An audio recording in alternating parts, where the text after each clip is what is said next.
Salut à tous et bienvenue dans un nouvel épisode du Front Office. Ça y est, on attaque vraiment le sprint final. Dans un mois à cette date-là, nous connaîtrons tous les qualifiés en play-off. Et pour parler de cette semaine 14, je suis avec Alex. Salut Alex. Salut Jérôme, salut à tous. Bon programme très chargé, que ce soit dans cet épisode ou en général, puisque à l'heure où nous enregistrons, donc ce mercredi 13, nous avons une Game Zone prévue demain. Donc le jeudi 14 à 20h30, je te laisse rappeler rapidement les grandes lignes.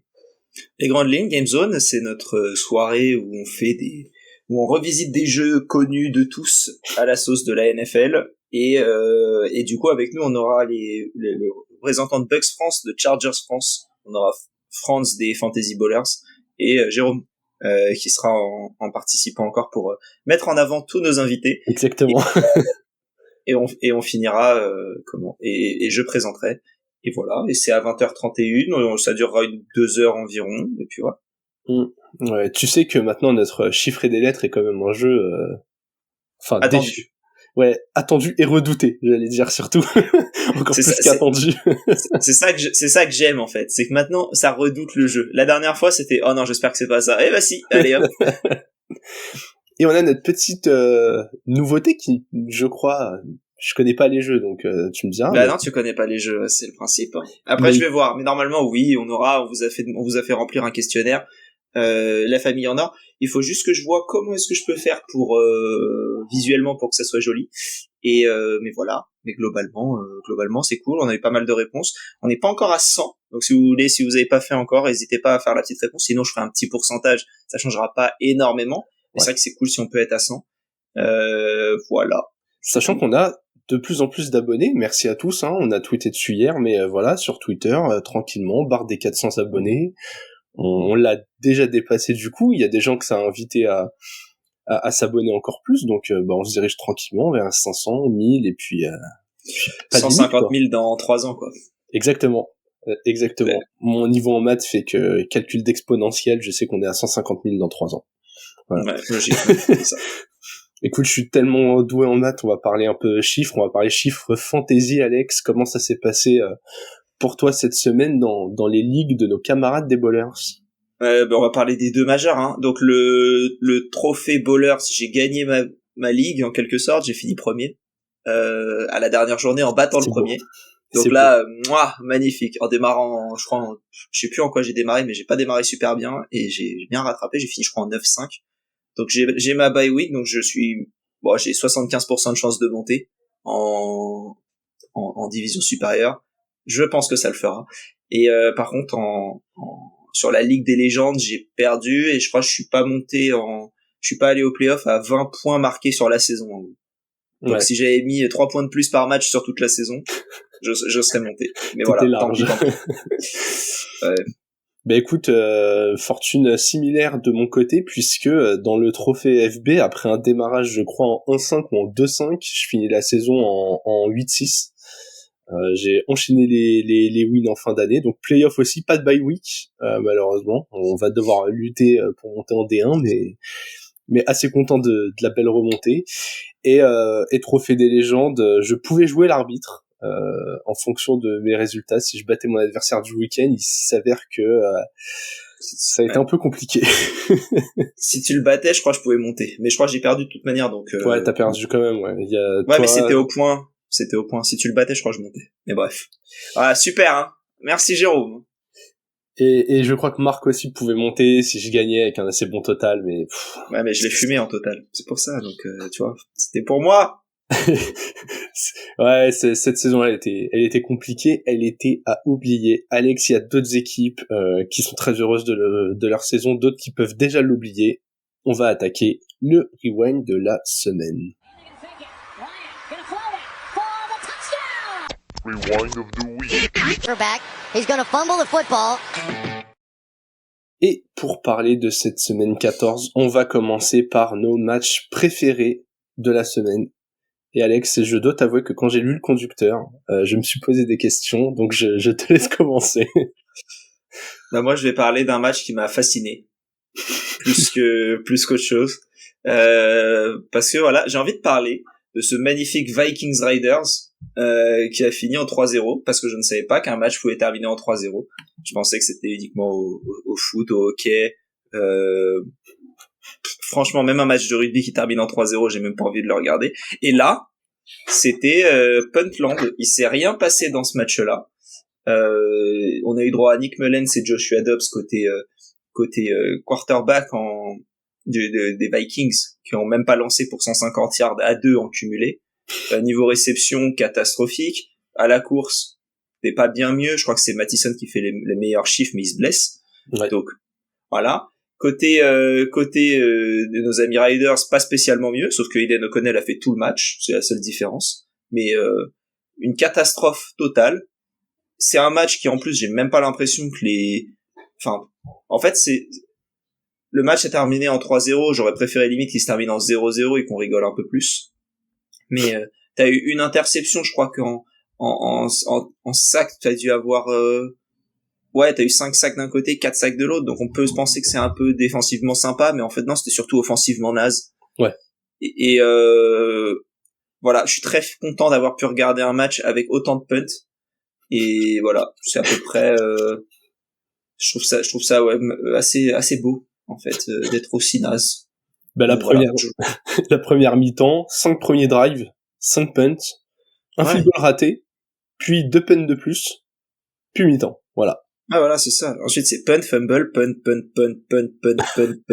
field goal, interception, punt, fumble pour terminer. Y a rien qui après c'est le genre de play, je crois le dernier où c'était des latérales et ils ont fait n'importe quoi. Logique.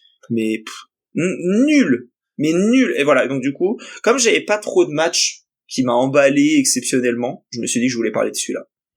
Ouais, je comprends. Moi, j'ai trouvé qu'il y avait eu pas mal de bons matchs, mais qui se valaient un peu tous. Donc c'était, je comprends le côté dur d'en ressortir un.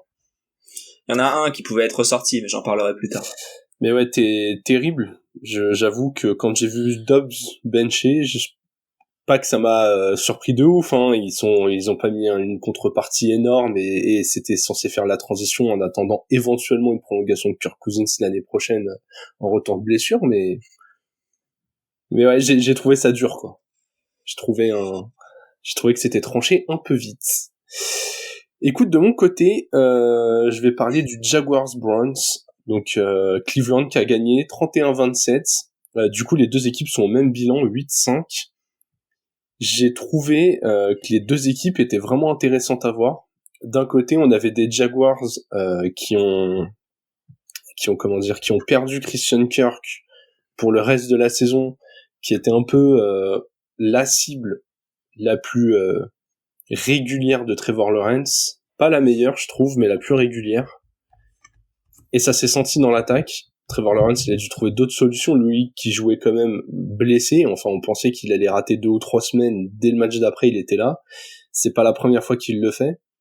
Il a pris des coups dans le match, dans la zone. Tu vois que le mec ne montre rien, genre vraiment en termes de dureté, presque de leadership dans ce qu'il veut transmettre. Moi, ça m'a impressionné. Donc, ils se sont battus avec les armes qu'ils avaient contre une défense de Cleveland qui, semaine après semaine, tabasse ses équipes. Alors oui, il y a 27 points encaissés, mais ils provoquent 3 interceptions sur Trevor Lawrence. Ils ont fermé le jeu au sol. C'est incroyable parce que franchement, les Jags, il y a quand même une puissance de feu où quand ça commence à bien se goupiller, c'est dur à ralentir et eux, ils y arrivent. Et offensivement, ultra intéressant, je trouve que le choix d'avoir pris et lancé Joe Flacco, il s'avère ultra payant. On est sur un quarterback qui connaît hyper bien la ligue et qui sait ce qu'il a à faire. Il enchaîne les prestations qui pour moi sont assez propres. Une interception au dernier match, une interception là, mais il est pas handicapant et c'est souvent ce qu'on demande à un QB. Et surtout, il est capable de faire bouger les lignes.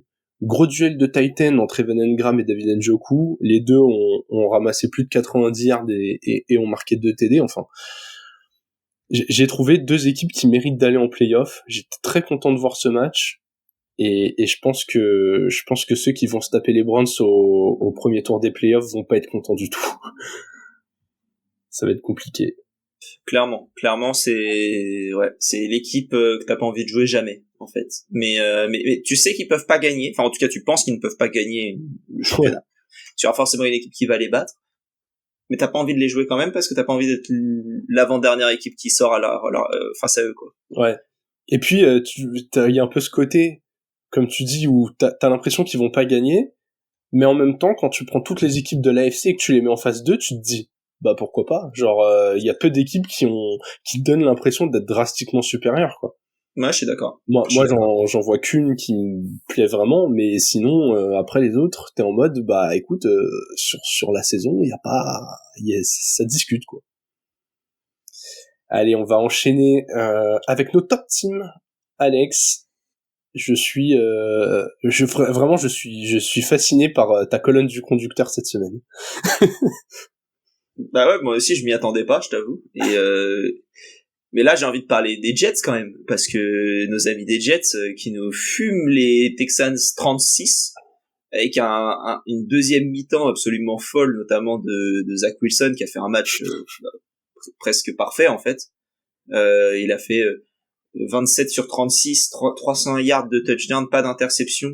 Il a perdu un fumble parce que c'est Zach Wilson, mais globalement sur son match, moi je l'ai trouvé très bon, et je trouve que c'est ce qui manquait un peu à cette attaque des Jets, c'était d'avoir un QB qui était capable. Là ils l'ont. Alors ils vont pas forcément aller en playoff, hein, je crois que je sais même pas si c'est possible encore pour eux, même s'ils gagnent tous leurs matchs, je suis même pas sûr qu'ils aient leur destin entre leurs mains en gagnant tous leurs matchs. Mais c'est une belle victoire, je trouve, pour l'avenir, de battre des Texans et surtout de les limiter à 6 points.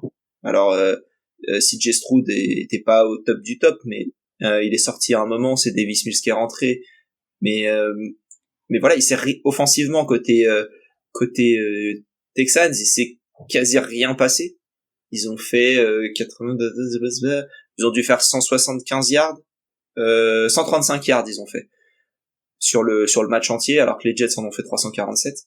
Je trouve que la différence entre les deux équipes, elle était monstrueuse. Si tu m'avais changé les uniformes, j'aurais pas été choqué, en fait. Que ce soit les Texans qui mettent 36 aux Jets. En fait, tu m'inverses le match, je suis pas surpris de Devin Singletary qui met son touchdown et qui est un peu le seul à surnager dans l'équipe. Tu me dis que c'est Breece Hall, je te crois. Et voilà, quoi. Nico Collins qui sort sur blessure, tu me dis que c'est Garrett Wilson, j'y crois aussi. Et après que le reste ça fonctionne pas, j'y crois. Et là, on se retrouve, voilà, avec un bon match de Garrett Wilson, super match encore, Breece Hall, super match, Zach Wilson, super match. Là, je parle uniquement de l'attaque, mais je trouve que même défensivement, la défense contre la passe a été très bonne. Et donc voilà, c'est pour ça que je voulais mettre en avant nos bons amis des Jets, ces bons vieux Jets, et voilà. De toute façon, les Jets, j'avoue, côté défense, c'est pas trop là, on a des choses à leur reprocher depuis le début de la saison, mais voir Zach Wilson lancer 300 yards, Ouais. Par contre, du coup, j'ai parlé un petit peu du match entre les Vikings et les Riders, où il y a eu que des punts dans tout le match. Le premier quart-temps entre les Texans et les Jets, c'est que ça. Ouais. Pour le coup, il y a pas de fumble, il y a pas quoi que ce soit, c'est punt, c'est vraiment 1, 2, 3, 4, 5, 6, 7, 8 punts consécutifs et ensuite un kneeling. Toute façon, il y a eu 30 à 6 à la fin du match, mais il y avait 0-0 à la mi-temps. Les 36 points arrivent en deuxième mi-temps. Non, mais il y a même pas d'interception, il y a pas de fumble ou quoi que ce soit, quoi. C'est vraiment il y a pas de field goal raté, c'est que des punts. Ça n'avançait pas. Circonstances atténuantes pour les Texans, hein, comme tu l'as dit, ils jouaient sans Tank Dell, ils ont perdu Nico Collins pendant le match, ils ont perdu CJ Stroud pendant le match.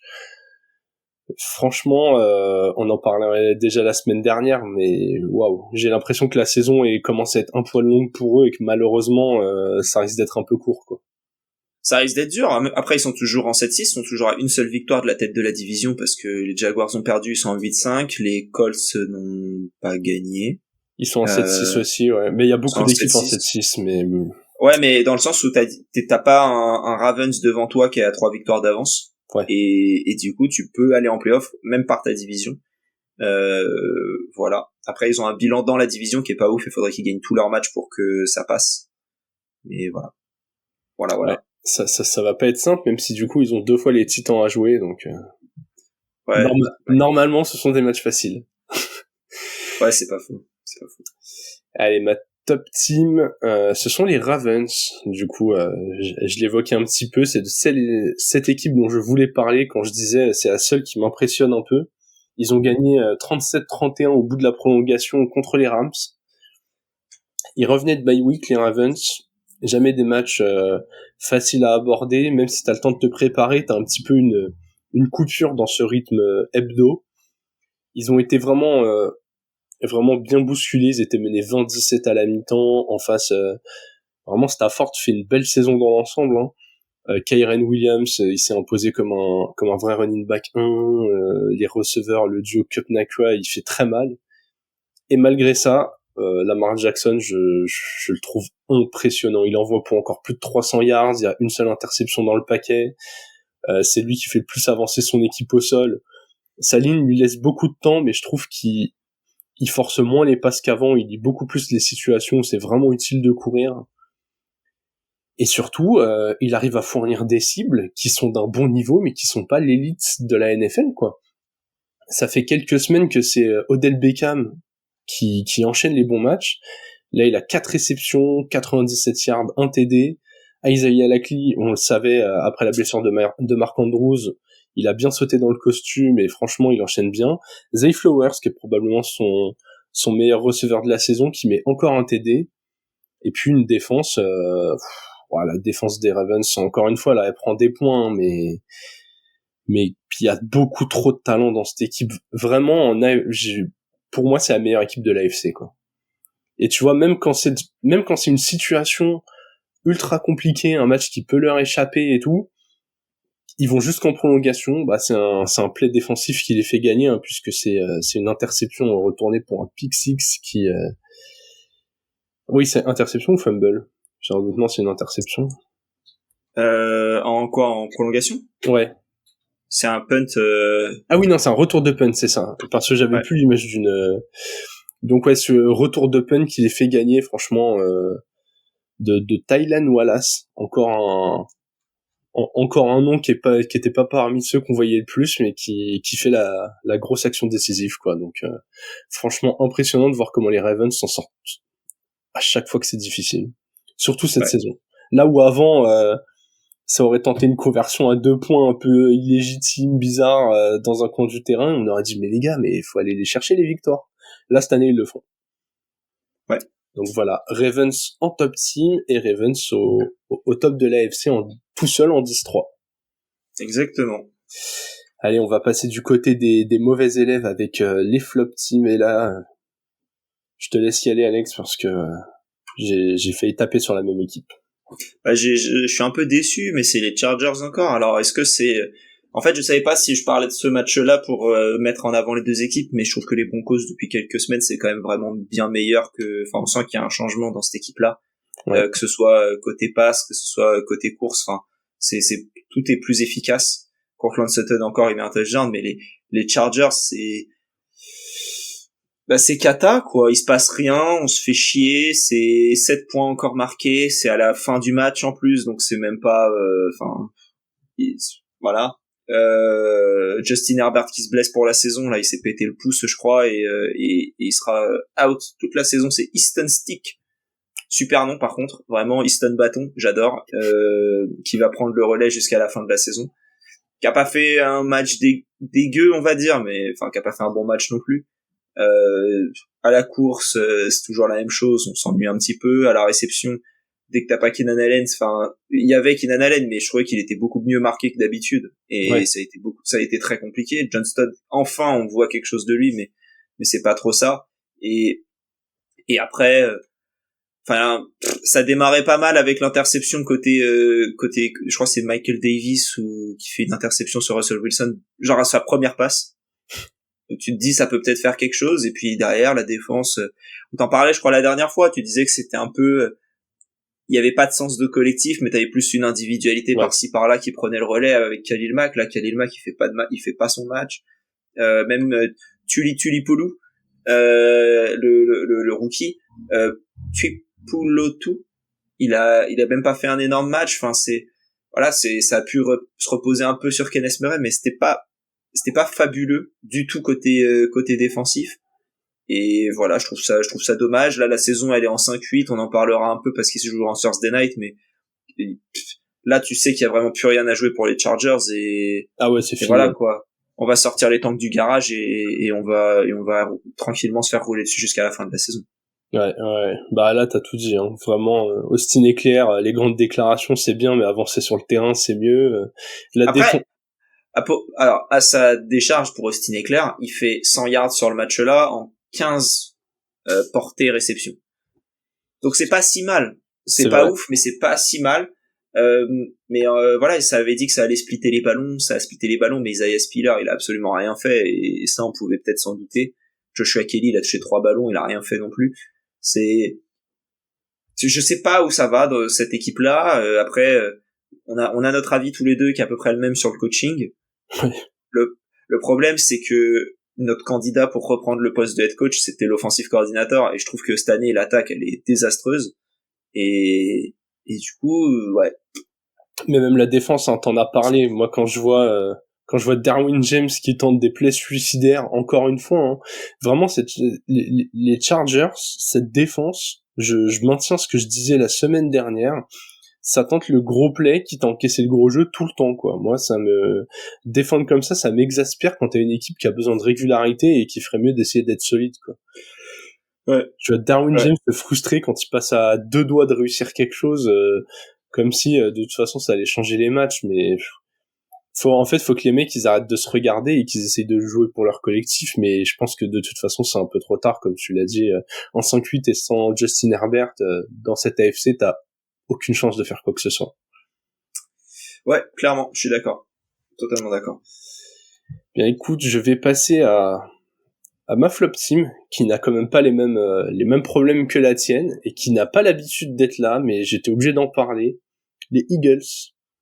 Les Eagles qui se sont fait déboîter par les Cowboys. Ils ont perdu 33-13. Donc, autant dire que ça s'est pas passé en douceur pour eux.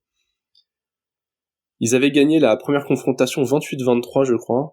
Du coup, ils ont perdu, en plus d'avoir le même bilan que les Cowboys, ils ont perdu le tiebreaker, ils sont passés derrière eux au classement, donc déjà comptablement, l'opération elle est désastreuse.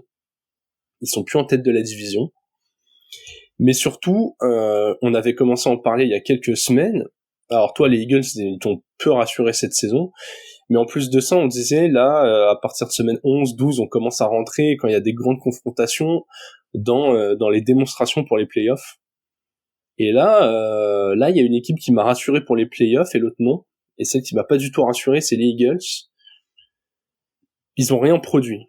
Vraiment, ils ont absolument rien produit. Ça n'a pas avancé au sol. Eux qui ont une top ligne offensive, là, ils ont été hyper bien contenus par les Cowboys. Ça n'a pas avancé dans les airs puisque Hurts a lancé pour moins de 200 yards. Et quand tu vas avoir les joueurs qui ont reçu des ballons côté Eagles, ça tient sur un poste. Ils sont 4, dont un qui fait une réception, Zaccheaus. Sinon, A.J. Brown, Devonta Smith, Dallas Goedert. Voilà. Donc si t'as un bobo comme c'est arrivé dans la saison pour Goedert, ou que t'as un mec qui prend un mauvais coup ou quoi que ce soit, t'as plus personne pour capter la balle en fait. Ça tient sur la liste des joueurs, tient sur les doigts de pied de Michael Scofield. Ouh la ref incroyable. Voilà. Non mais ouais, c'est triste, hein. Ouais. En fait, t'as les running backs qui courent et les receveurs qui reçoivent. Point. Il y a pas eu autre chose dans cette équipe-là. C'était très cata. Et en plus, quand tout le monde fumble la balle, c'est pas facile. Et attention, je vais sortir la machine à claques que tout le monde y a le droit, hein, mais j'avais beaucoup tapé sur les Bengals qui se pensaient arriver après avoir joué un Super Bowl. Je commence à sentir des attitudes comme ça chez les Eagles, on est l'équipe dominante, on a notre touch push, enfin. Alors après, faut pas être alarmiste, ils sont en 10-3, ils ont exactement le même bilan que les Ravens, qui sont une équipe qui m'impressionne, ils ont le même bilan que Dallas, enfin. Ils sont pas au fond du trou et on va pas tout remettre en cause. Mais quand même, toi, t'as très souvent dit sur les 10 premières semaines qu'ils te rassuraient pas. Là, dans les gros matchs, ils sont pas non plus ultra impressionnants. Attention, ils viennent de perdre contre leurs deux rivaux en NFC, hein, Niners et Cowboys. Franchement, c'est pas une bonne nouvelle de se dire qu'en playoff, faudra peut-être battre les deux en 2 semaines de suite, quoi. Ouais, ça va pas être facile. Alors pour l'instant, les Eagles, s'ils gagnent tous leurs matchs, ils peuvent gagner la conférence. ou du moins leur division, s'ils gagnent tous leurs matchs, parce qu'ils ont...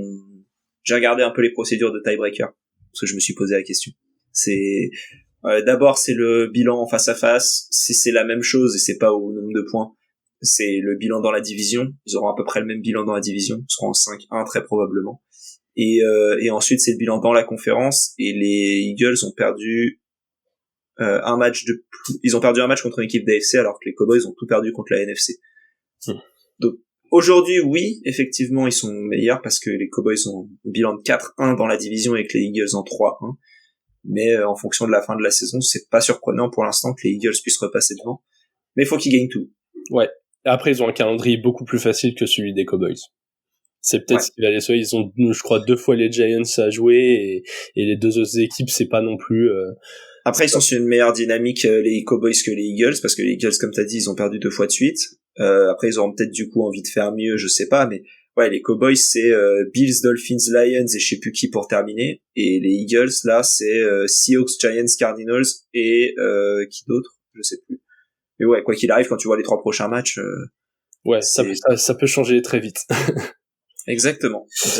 Mais ouais, du coup, vraiment pas rassuré pour les playoffs pour ces Eagles.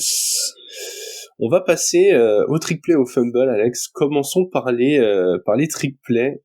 Et vraiment, c'est la semaine des nouveautés. Hein. Bah ouais, la semaine des nouveautés. En même temps, quand je regarde comment dire, donc j'ai mis aujourd'hui en trick play la défense des Bears parce qu'elle m'impressionne depuis peut-être 2 semaines, je crois. En tout cas, cette semaine, ça a été flagrant. Ouais. D'encaisser 13 points seulement face aux Lions. En fait, j'ai été ultra surpris. Ils ont fait... alors, qu'est-ce qu'ils ont fait? Si je regarde les stats un peu plus en détail... En fait, c'était plus une impression visuelle, j'ai envie de dire, qu'autre chose. Mais je crois qu'il y a eu 2 fumbles, je crois qu'il y a eu une interception ou 2. 2 interceptions. Ouais, et un fumble. 2 interceptions et un fumble. Ouais, voilà, recouvert. Ouais. Enfin... Et je trouve que ouais, ils ont ultra bien défendu. En attaque, ça fonctionne aussi, mais là, je trouve que c'est pas trop le sujet. Moi, c'est surtout la défense. Ils ont contenu tous les receveurs en dessous de 50 yards environ. Quasi tous en dessous de 25 si on considère pas Josh Reynolds qui a mis son touchdown. Mais voilà, il s'est rien passé côté Lions. Alors les Lions, il s'est passé des trucs quand ils ont donné la balle à Jahmyr Gibbs, hein, comme chaque semaine, j'ai envie de dire. Ouais. Et forcément ça avance, même si Montgomery a quand même fait une autre. En fait, dès que ça court, ça passe. Alors que dès que ça lance, là, c'est cata. Ça fait quelques semaines que Jared Goff, c'est pas ouf.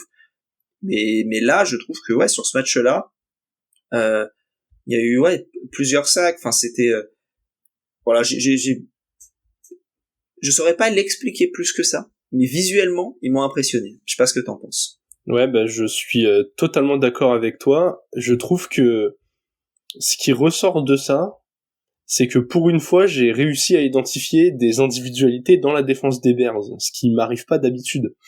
Mais là, tu vois, t'as Brisket ou Brisker, je sais pas comment on dit son nom, mais genre qui sort 17 plaquages. Mais le mec, j'avais l'impression de le voir partout sur le terrain. Et Jalen Johnson, surtout, moi qui m'a impressionné, qui a d'ailleurs réussi une interception. Genre, d'habitude, ouais, les Bears, je les regarde... j'observe surtout l'attaque, voir si Justin Fields arrive à compléter ses passes, s'il fait que courir, s'il a l'air de faire des bons choix et tout. Là, alors ok, Jared Goff, il est dans une méforme, mais je suis d'accord, j'avais l'impression que les Lions, ils étaient assez bloqués et qu'ils avaient de la chance d'avoir 2 très bons coureurs derrière une ligne assez correcte, quoi. Ouais, c'est ce que j'ai pensé aussi. Du coup, assez impressionné et ils sont toujours... même si leur bilan est faible, ils sont toujours en course pour les playoffs avec le calendrier qu'ils ont. S'ils jouent comme ça, ils peuvent accrocher une place, hein. Bah oui, parce qu'ils sont à une victoire seulement, hein, des playoffs. Là, j'ai la playoff picture, elle déconne sur comment dire, sur la NFL, mais ouais, je crois qu'ils sont pas si mal que ça. Ben, le pire, c'est que je trouve que ça peut être une équipe trop chiante à jouer en playoff. Ouais, je suis d'accord avec toi. Ils sont à une victoire d'être en playoff. Ouais, à une victoire des Packers qui sont en 6-7 aussi et qui sont actuellement 7ème, donc mais ouais, tu joues les Bears en playoff, s'ils défendent assez bien et que bah en attaque ils écoulent le chrono de ouf, t'es pas content, quoi. Clairement. Mon trick play, il est un peu fourre-tout, mais cette semaine, j'avais envie de parler de pas mal de choses. J'ai mis Will Levis, j'ai mis DeVito et Browning, 3 quarterbacks qui n'étaient pas annoncés du tout titulaires au début de la saison, dont on ne savait pas s'ils allaient jouer ou non cette saison. Il y en a peut-être Will Levis, on pouvait s'en douter un petit peu plus, mais rien n'était sûr en fonction des résultats des Titans. Hein. Devant lui, c'était quand même Tannehill, titulaire du poste depuis un moment. Je trouve ça incroyable qu'on ait autant de quarterbacks qui prennent bien le relais. On l'a vu, hein, les Jets auraient rêvé que ça prenne aussi bien le relais avec Zach Wilson après la blessure d'Aaron Rodgers. Je trouve que Will Levis a des bonnes attitudes, même si son jeu n'est pas parfait. On sent un mec qui a pris l'habitude de gagner quand il était jeune, qui a confiance en lui, qui a vraiment confiance en lui. On le voit aussi dans les attitudes. Il y a des éléments chez lui qui me font un peu penser à Trevor Lawrence. Alors attention, je les compare pas en termes de niveau de jeu, hein, il est pas encore à ce niveau-là. Mais j'aime beaucoup le leadership qu'il dégage, et je suis quand même très content de l'avoir en QB chez les Titans. Du côté de DeVito, force de constater que qu'il s'est bien remis d'un premier match compliqué et que ça fait 2 matchs qu'il joue plutôt bien. Je suis assez surpris parce que alors je le connaissais pas plus que ça avant qu'il commence à prendre le poste, mais souvent quand t'es pas titulaire et que tes premières prestations sont pas géniales, ça peut être dur de rebondir. Bah lui, je trouve qu'il a continué à faire ce qu'il savait faire et qu'il s'en sort pas si mal. Il arrive à distribuer la balle, il a des bonnes jambes, il a une bonne connexion avec Saquon. Franchement, t'es les Giants, tu te dis bah écoute, Daniel Jones 40 millions, c'est un peu cher pour faire la transition. Hein. Ouais, un peu, ouais. En plus, son agent, absolument incroyable. Le mec, c'est un personnage des parrains. C'est un petit mafieux italien là, comme on aime. Et Jake Browning, j'en avais déjà parlé après la blessure de Burrow, mais là, il continue d'enchaîner, il continue de proposer du bon. Ça jouait quand même les Colts. C'était un match entre 2 équipes qui avaient plus ou moins le même bilan, ou en tout cas qui étaient dans le même range pour une place en playoff. Et les Bengals, ils les ont giflés 34-14 pour se mettre en bonne position. Il est pas handicapant, quoi. Il a encore lancé quasiment 300 yards, il fait pas trop d'erreurs. Et ça oblige en plus à responsabiliser Joe Mixon au sol un peu plus quand même. Et c'est pas pour me déplaire quand je vois jouer les Bengals qui souvent passent le ballon en outrance. Donc voilà, mettre un peu de lumière là sur 3 quarterbacks qui ont plutôt brillé. Ouais, je suis d'accord. Bah ça va avec un peu mon fumble, hein. Parce que moi mon fumble c'est les Dolphins qui fumblent leur match. Je trouve ça cata ce qui s'est passé. C'est-à-dire que j'ai pas regardé le match en direct, et heureusement, parce que je serais parti à 3 minutes de la fin. Je me serais dit tranquille, franchement. On aurait fait le rewind, t'aurais dit ma top équipe, les Dolphins qui ont gagné. Non, quand même pas, non, quand même pas. Mais quand tu regardes le début, le début du 4e quart-temps, c'est un field goal, un touchdown des Dolphins. Ouais. Le match, il est plié. C'est terminé. Et t'arrives à te bouffer 2 touchdowns derrière pour perdre le match. Et bah je t'avoue que ça me fascine un peu. Mais sur le match entier, hein, en vrai, je dis fumble, mais ils sont remontés dans le dernier quart-temps, les Dolphins. Mais sur le reste du match, avant le dernier quart-temps, ils menaient pas le match non plus, hein. Ouais. Ils perdaient. Alors, ils perdaient 13-3, mais ils perdaient quand même. Et c'est pas ouf. Je trouve que dès que t'as pas, et c'est un peu ce qu'on entend beaucoup, je trouve, en ce moment, le MVP, ça devrait être Tyreek Hill, parce que dès qu'il y a pas Tyreek Hill, l'équipe, elle fait plus rien. Je suis pas en désaccord avec ce postulat, on va dire. Ouais. Là, il est sorti, c'est plus rien passé, à part le dernier quart, du coup. Mais, ouais, catastrophe côté Dolphins, qui perdent l'occasion de rester et de prendre une victoire d'avance en plus sur les équipes de derrière, quoi, et d'avoir un match un peu plus simple, enfin de pouvoir justement de pas jouer nécessairement le premier tour, ou alors de jouer le 7e. Là tu te retrouves t'es toujours bien, on va dire, mais t'es pas ouf non plus, quoi. T'as une victoire d'avance, je crois, sur les Chiefs contre tiebreaker contre toi. T'as une victoire d'avance sur les Jaguars et sur les Browns éventuellement. Mais les Browns, on s'en fout un peu parce que ils pourront pas. Enfin, tu seras entre 1 et 4 globalement. Mais voilà, t'as 2 victoires d'avance sur les Bills seulement maintenant. Je pense que tu vas quand même pas te faire rattraper par les Bills. Mais voilà, attention côté Dolphins, surtout si l'absence de Tyreek continue. Ouais, j'ai été vraiment surpris de voir comment l'attaque s'est éteinte. Alors, t'as quand même du matos dans cette équipe, et puis surtout, moi, ce qui m'a déçu là dans votre équipe, en vrai, c'est du côté de la défense. Que l'attaque, tu sors Tyreek, elle a un peu de mal à s'ajuster directement et tout, ok. Mais est-ce que c'est une bonne raison pour encaisser cette réception de 124 yards de DeAndre Hopkins, le tout lancé par Will Levis?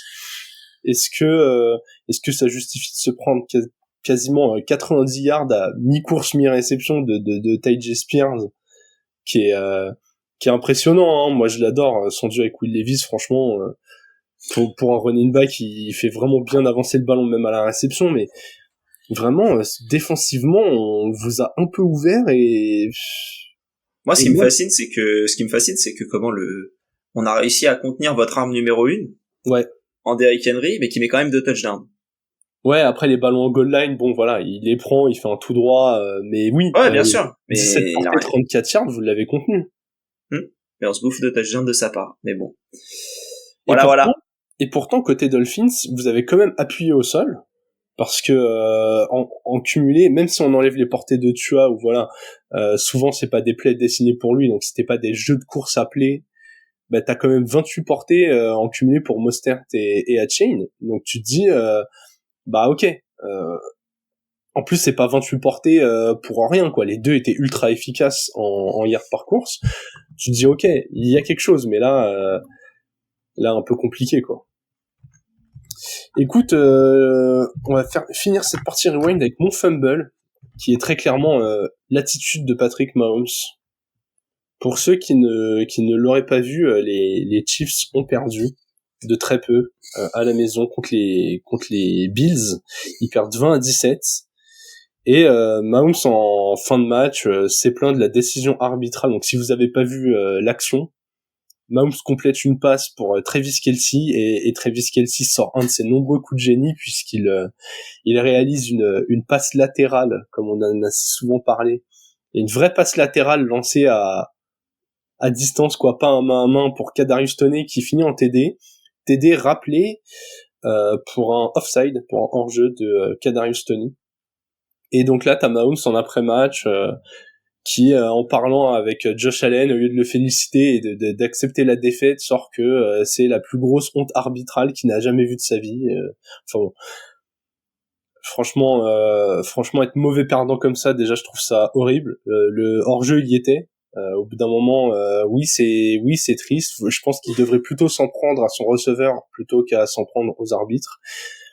Et puis surtout, parler de décision arbitrale quand t'es les Chiefs, ouf, il faudrait qu'ils regardent le dernier Super Bowl parce que je pense que ça les a un peu aidés. Moi j'ai trouvé ça, c'est le mec qui tape sur les arbitres quand ça l'arrange pas et qui dit rien quand ça l'arrange, quoi. Ouais. Ouais, j'ai trouvé ça un peu marrant. Ouais. Mais bon. Et ouais, moi franchement, j'avoue que j'aime pas trop son attitude cette saison. J'aime pas trop ce que font les Chiefs. Je trouve qu'il y a un climat pas ultra positif dans ce qui est dégagé. Alors, est-ce que ça va les mettre dans un mood en mode je sors la capuche, on nous aime pas, je viens en mode revanche, on verra. Mais peut-être que ça les réveillera ce match, mais en tout cas pour l'instant pas fan du tout. On en a terminé sur cette partie rewind, Alex, très rapidement. On s'oriente vers la week 15 avec le Thursday Night Football. Honnêtement, on va pas passer beaucoup de temps dessus. Les Chargers en 5-8, sur le terrain des Raiders en 5-8. Voilà, quoi. Deux équipes qui n'ont aucun objectif précis dans ce match. Ils sont trop loin pour tanker un top pick. Ils sont dans la mauvaise conférence. Parce que s'ils étaient en NFC, là, ce serait un match important. Parce que t'es à une seule victoire des playoffs, et en fait là, tu pourrais tenter, sauf que en AFC t'es à 2 victoires des playoffs, et 2 victoires c'est trop. surtout avec le florilège d'équipes qui peuvent éventuellement aller les chercher. Et donc là, effectivement, c'est un match très compliqué. J'ai parlé des Chargers tout à l'heure. Leur saison, elle est terminée de toute manière. Il va plus rien se passer. Là, 5-8, t'as plus ton QB. Enfin, ça m'étonnerait qu'ils gagnent tous leurs matchs et qu'ils terminent en 9-8. Et je pense que même s'ils terminent en 9-8, je suis même pas sûr que ça aille réellement en playoff. Les Riders, c'est pareil. Je les vois de toute manière pas gagner tous leurs matchs. Les Chargers non plus, hein. Mais les Chargers, c'est toujours le même délire de on perd notre QB, la défense devient meilleure. Donc là, je m'attends à une meilleure défense des Chargers sur ce match-là. Une victoire des Chargers, mais qui ne servira à rien. Ok, moi je vois une victoire des Riders avec des Chargers qui s'écroulent. Mais c'est très probable aussi. Oui. Je suis d'accord avec toi, les Riders, là, ils ont raté le coche cette semaine. Fallait gagner ce match tout pourri contre les Vikings. Tu te mettais en 6-7 et t'avais encore une chance de jouer quelque chose, mais là... En plus, t'as peut-être Josh Jacobs blessé dans une semaine courte. Très clairement, ce match, voilà, vous connaissez, hein, ce sera rediff le lendemain matin. Je vais pas me lever dans la nuit de jeudi à vendredi. c'est sûr à 2000%. Surtout qu'on aura fini, on le rappelle, on aura fini la Game Zone assez tard. Game Zone. Demain, jeudi 14, 20h31, Bucks France, Chargers France, France des Ballers et moi, le tout animé par Alex. On n'a pas fait le point promo très rapidement, hâte le front office sur tous les réseaux, Twitter, Instagram, YouTube et Twitch, comme ça vous ne raterez pas le début, vous aurez toutes les sorties d'épisodes. Voilà, on a fait le tour. Ouais. On se retrouvera en fin de semaine, normalement, vous l'avez vu en ce moment, le planning des épisodes, on vous tient au courant le mieux possible, mais normalement fin de semaine pour la preview de la semaine 15, et avant ça, bien sûr, pour la Game Zone demain soir. Du coup, j'ai envie de vous dire à très vite, et vive le football.